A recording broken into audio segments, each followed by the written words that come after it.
ওই তো ও ঘুমাচ্ছে, যাই এবার চুপি চুপি হেডফোনটাকে কানে লাগিয়ে দিই যাতে বাইরে আওয়াজ পেয়ে ঘুম না ভেঙে যায়। আর এই দাঁড়াটাকে সুন্দর করে সান দিয়ে দিই। আরে কিসের আওয়াজ আসছে? এই তো সুন্দরভাবে দাঁড় হয়ে গেছে, এবার যাই আমার কাজ শেষ করি। এই তো যাই পেয়ে গেছি, এবার আমার স্বর্গের দরজাটা খুলি।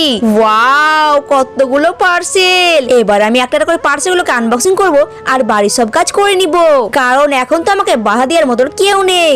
আসলে বন্ধুরা আমার হাজবেন্ড অনেক কিপটে, ও তো আমাকে কোনো জিনিস কেনাকাটা করতে দেয় না। আর ও যদি একবার জানতে পারে কি আমি ওর টাকা খরচ করে অনলাইনে এতগুলো জিনিস অর্ডার করেছি, তাহলে মনে হয় আমাকে বাড়ি থেকে বের করে দিবে। এর জন্য তো আমি ওর কানে হেডফোন লাগিয়ে এসেছি, যাতে ও আমার এই পার্সেল আওয়াজ ঘুম না ভেঙে যায়। কারণ ও তো বাড়ি থেকে কোথাও যায় না, সবসময় বাড়িতেই থাকে। তাই জন্য ভাবলাম আমাকে কিছু করে তো পার্সেলগুলো আনবক্সিং করতেই হবে। আর বন্ধুরা তোমরাই বলো, আমি তো অনলাইনে জামা কাপড় কিনে না, দেখো সবকিছু আমি সংসার জিনিসই কিনেছি। কারণ আমি ওকে আগেই বলেছিলাম যে সংসারে আমার কিছু জিনিসপাতি লাগবে, কিন্তু ও কি বলে মেয়েদের আবার সংসারে কিসের কাজ, ওই তো ভাত রান্না করা আর পায়ের উপর পাত্র থাকা। কিন্তু তোমরাই বলো একটা সংসার সামলাতে কতটা খাটনি করতে হয়, ছেলেরা তার বোঝে না মেয়েদের সংসারে কাজ করতে কতটা কষ্ট হয়। বন্ধুরা আপনি যদি একজন মেয়ে হয়ে থাকেন তাহলে অবশ্যই লাইক করে দিবেন, আর আমি ঠিক বলেছি কিনা কমেন্ট সেকশনে বলে যাবেন।